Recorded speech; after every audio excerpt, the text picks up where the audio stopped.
Hi, writers. Thank you for joining me here today. My name is Sarah Gentry, and I am a math PhD turned author accelerator certified book coach. And I am happy to join you to talk about writing while juggling all the things.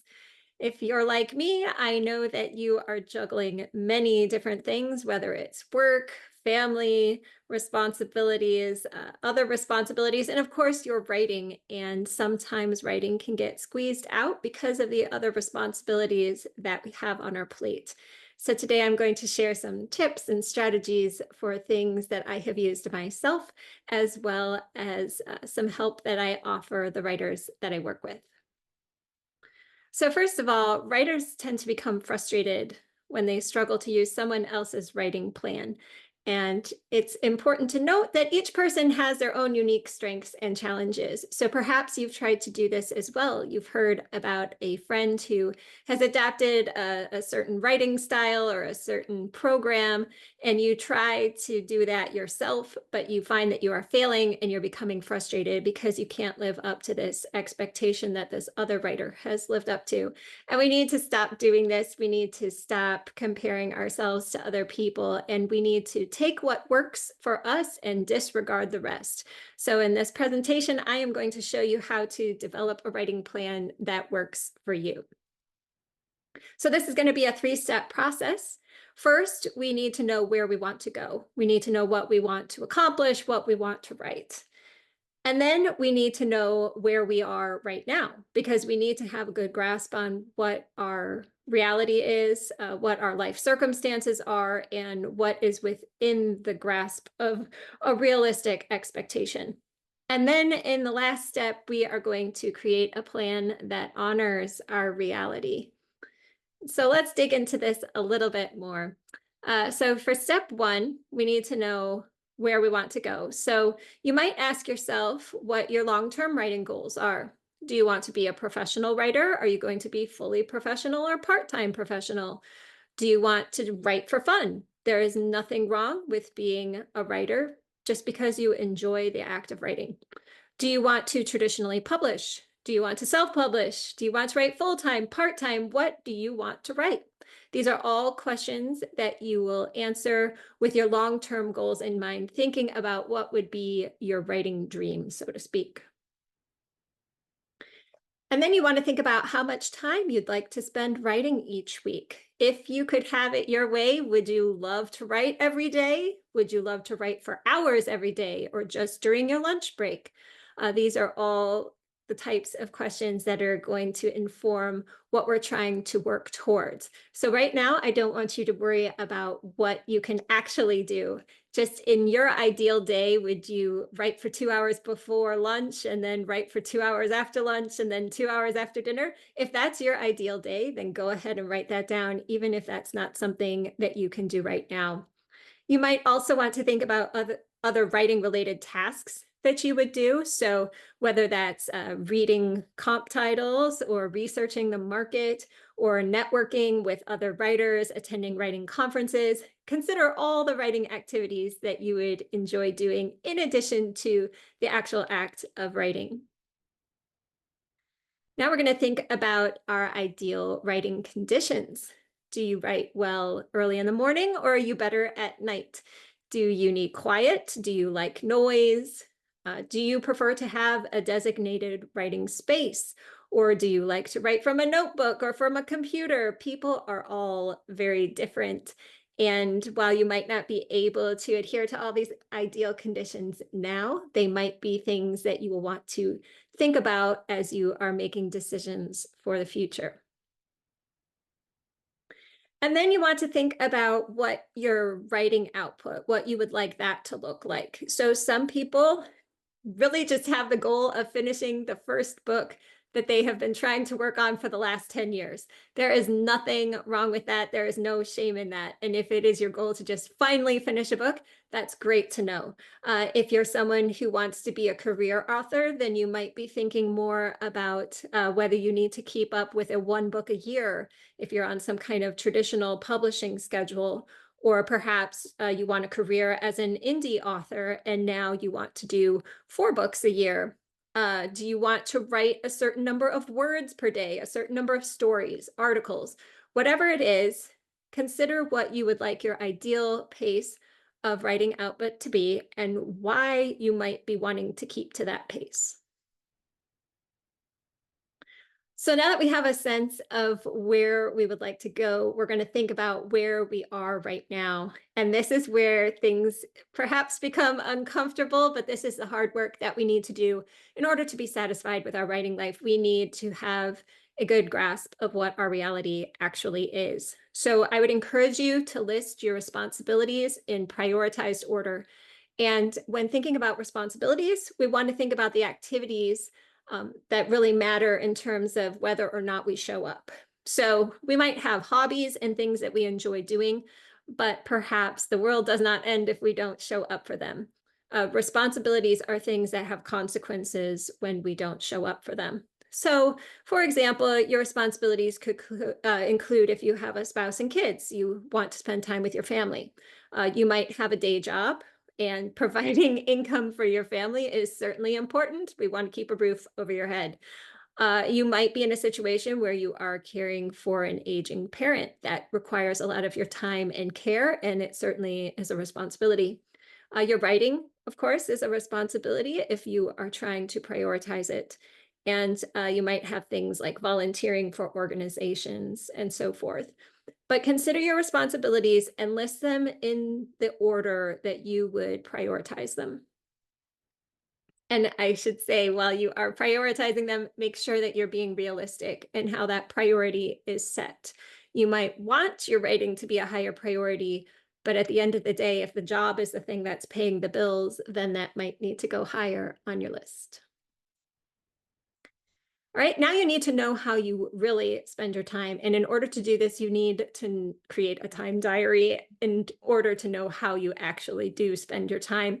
I would recommend keeping 1 week, a time diary for 1 week. It gives you a bigger view of averaging out over several days as opposed to having to worry about just one day. If you only keep it for one day, you might have some activities or like a weird day that doesn't really give you a full picture view. Or maybe you can go hardcore and make it look like your time is being spent very efficiently. But then if you were to let it go for a few more days, you would start to see perhaps areas where you're not so efficient. So keep a time diary for 1 week. Notice how much time you're spending on all of your responsibilities, and then also how much free time you have. So keep in mind the responsibilities you've listed, but also keep in mind the responsibility of taking care of yourself. So make sure that you're including time in there for sleep and eating and just general good hygiene and things like that. But then you'll also notice how much time you're spending writing and how much time you're spending with your family and at your work and all of these types of things. You're going to use this collecting data so that you have information to work with. Then you want to think about what is your writing pace, because knowing how long it takes you to write will help you set realistic goals. Perhaps the best way to do this is to just take an average over a few writing sessions. If you write for a half an hour or an hour, set a timer and just see how long it takes you to write some words. It's just a good idea to have an average sense. Don't take your highest, your fastest writing pace, and don't take your slowest, trying to look for middle of the road.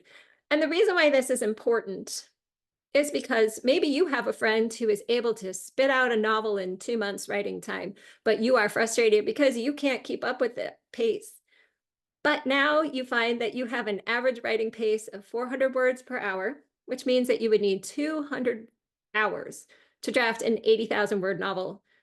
And in order to do that, you would need to manage at least 3 to 3.5 hours of writing every day without taking any days off for 2 months. And that kind of pace and work ethic might not be reasonable for you and your life. And so, of course, you're setting yourself up to fail. And of course, you're setting yourself up to be frustrated. This is just a reality check to know how fast can I work? How fast do I usually work? And it helps you set more realistic expectations for your deadlines. Think about what time of day Can you write? Right now, this might not be your ideal or preferred time that you might have identified in step one, but you need to know when you can actually make the time to write.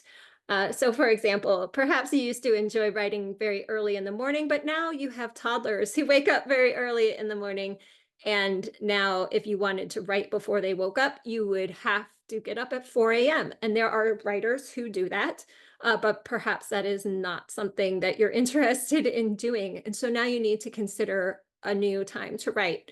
And it might not be as awesome for you to write in the afternoon. Maybe you really do enjoy writing most in the morning, but it's better to write at least a little bit at a less ideal time than it is to not write at all because you can't write in the morning anymore.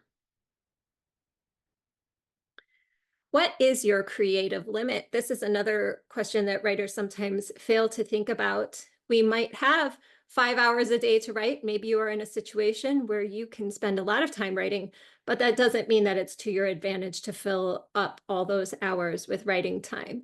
We all kind of hit a creative limit where when we reach that limit, after that point, our work output is just not as high of quality. It might actually be to your detriment to work past this limit. So think about how many hours a day you can realistically spend on your creative work before you burn out. And then also with this creative limit, think about the kinds of things that are impacting your personal life right now. If you are going through major life changes, perhaps you've moved, or your house is undergoing a major renovation, or you've started a new job, or all these kinds of things that weigh heavily on our personal life circumstances. These are going to impact your creative limit as well. And during particularly tense or challenging seasons, your creative limit might be lower than it would be otherwise, and it's to your advantage to honor that. So now that we have a reality check, we're going to go ahead and work on that plan that will honor our reality while also hopefully help us move towards those ideals that we set at the beginning. So first, you might think about how many hours per week do you really have to spend on writing? And so if you look at your time diary that you've kept, you can reclaim free time. If you found pockets of free time, you can use that towards your writing. But what you cannot do is claim responsibility time to use towards your writing. So you can't say that you're going to write 3 more hours a day and expect to do that at your day job. That is a great way to get fired, and I don't recommend or want that for anybody. So when you are looking at all of that, keep in mind that free time is up for claims, but responsibility time has to be honored as responsibility time. You cannot claim that time for writing, and you need to be realistic about that expectation. Think about what writing related activities you need to be counting as part of your writing time. So, as writers, we do things besides just putting words on the page. We are editing, we are taking classes and courses and joining communities. We're reading books and leaving book reviews. We're connecting with people on social media. If you're doing indie publishing, you're doing a whole bunch of tasks that go along with that, whether it's marketing or book design and all the things that go along with that.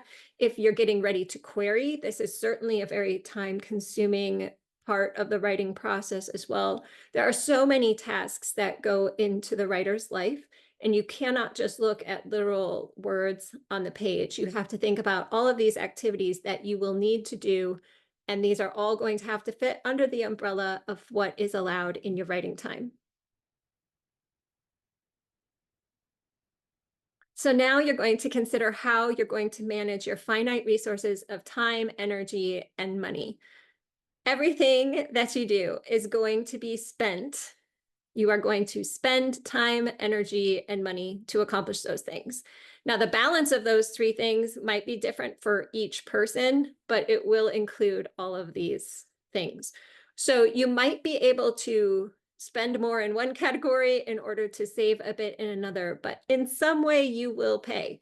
So for instance, if you are looking for feedback on your writing, you can join a critique group, and that could save you money because you're probably not paying to be a part of that critique group.